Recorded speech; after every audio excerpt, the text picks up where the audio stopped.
There is a possibility of life existing on the dwarf planet Ceres.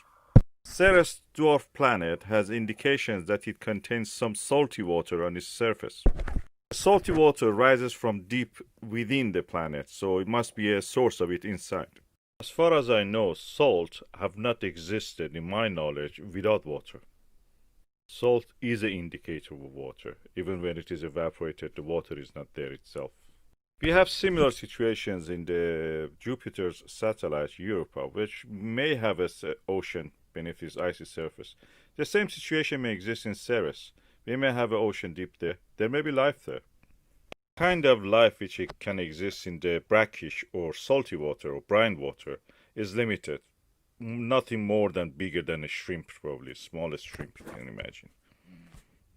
So we are not talking about the possibility of intelligent life, but just primitive life forms.